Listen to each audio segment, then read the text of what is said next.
Hi Hampton, thanks so much for joining me.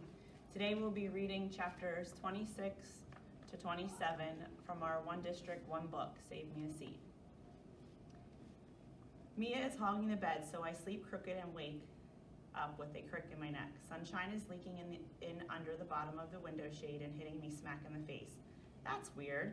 It's usually still dark when I get up. I roll over and look at the clock. It's 10:45. Holy smokes, I shout, jumping out of bed. I throw on some clothes, shove my homework in my backpack, and run downstairs without even tying my shoes first. My parents are sitting at the kitchen table drinking coffee. What's going on? I asked my mom. Why didn't you wake me up? And aren't you supposed to be at work? Bertie from the kitchen crew offered to cover me, and you're not going to school today, my mother says quietly. I'm not? Are you going to say hello to your old man? My dad asks.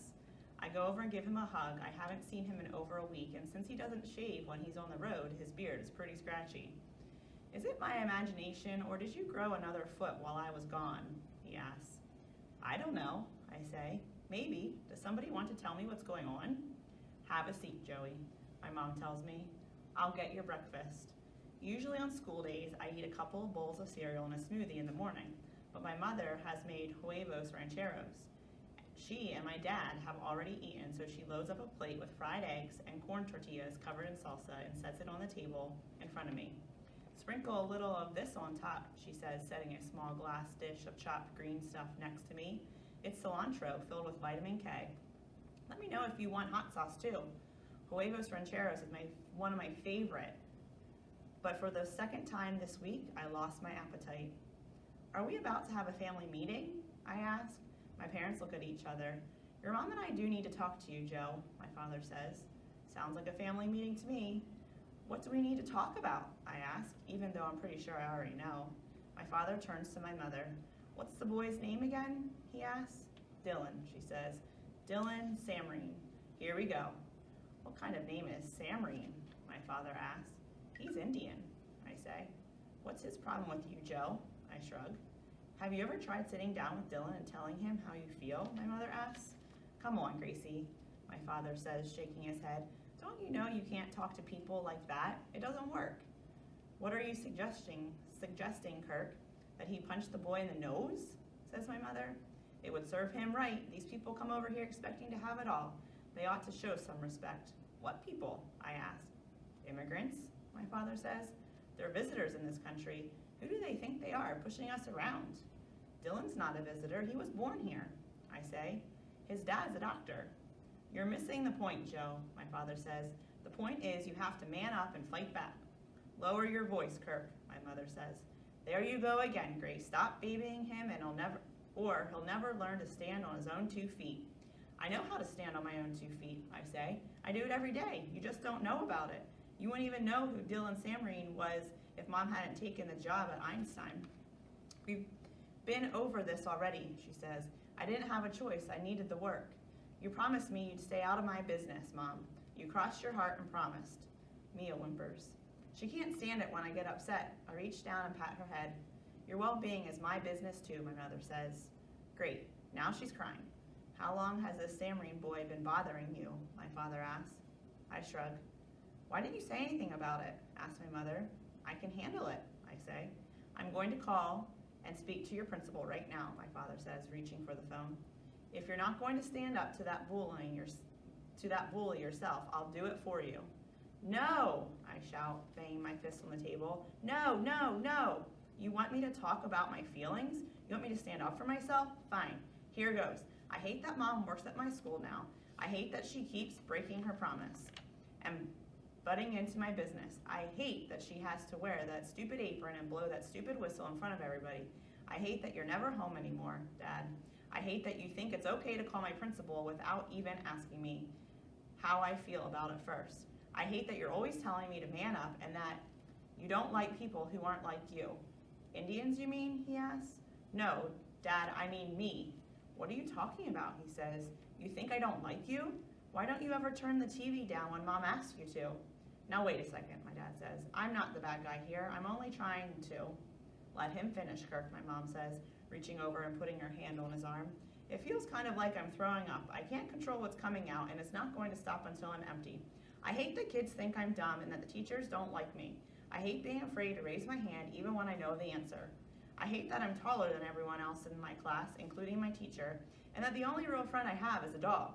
Most of all, I hate Dylan Samreen because he never, ever lets me forget who I am. That's how I feel. Are you happy? I ask. Then I pick up my plate, scrape the eggs into the trash, and go upstairs to my room. Chapter 27, Ravi. Prema storms into my room, waving a piece of paper. Wake up, Ravi, and explain this to me right now, she says, pulling the sheets off my face. What is it? I ask, rubbing my eyes. What's wrong? Her hands are shaking as she pushes the wrinkled paper under my nose. I found this in your school bag. What is it? I ask, sitting up and reaching for my glasses. Look at me, Ravi, says Prema, grabbing my chin and pulling my face towards her. Tell me what's going on. What have I done? I ask, trying to see what's written on the piece of paper. Amma comes in, takes the paper, and sits beside me on the bed. It's some kind of drawing, she says, smoothing the paper on her knee. I push my glasses up, rub my nose, and look at the paper.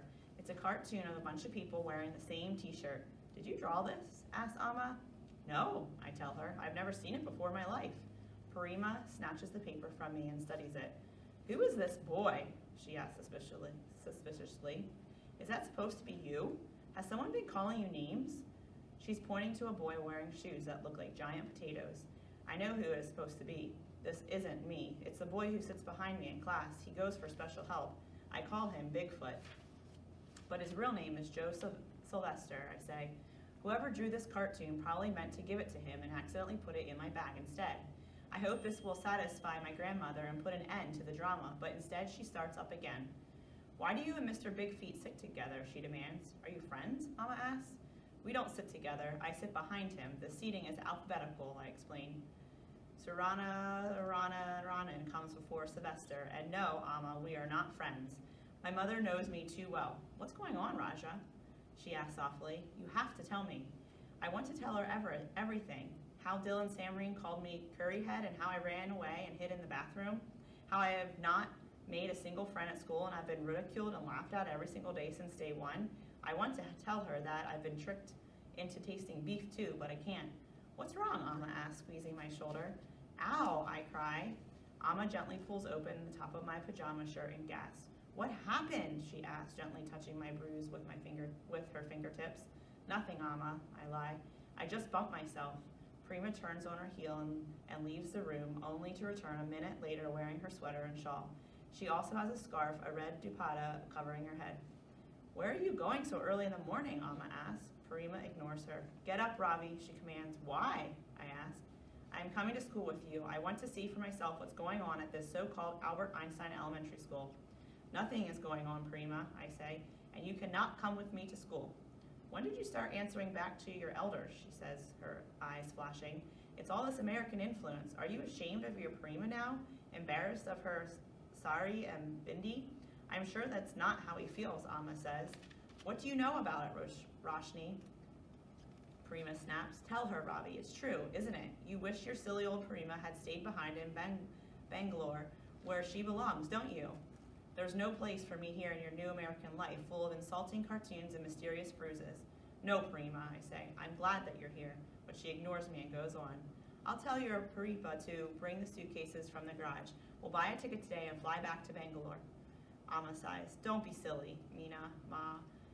Ravi just told you he doesn't want to leave. Prema narrows her eyes at Amma. You've poisoned his mind, Roshni. That's what it is. We both know you don't want me here any more than he does. Stop, I shout. The reason you can't come to school with me is because I'm not going to school, Prema. Are you feeling sick again, Raja? My mother asks quickly, putting her hand on my forehead to check for a fever. Let me feel your pulse, says Prema, putting her fingers on my wrist. Now all of a sudden, her voice is quivering with concern. I'm not sick, I say, pushing their hands away. I'm finished with Albert Einstein Elementary School forever. I quit. Well, thanks so much for reading with me today. I can't wait to see what happens next with Ravi and Joe.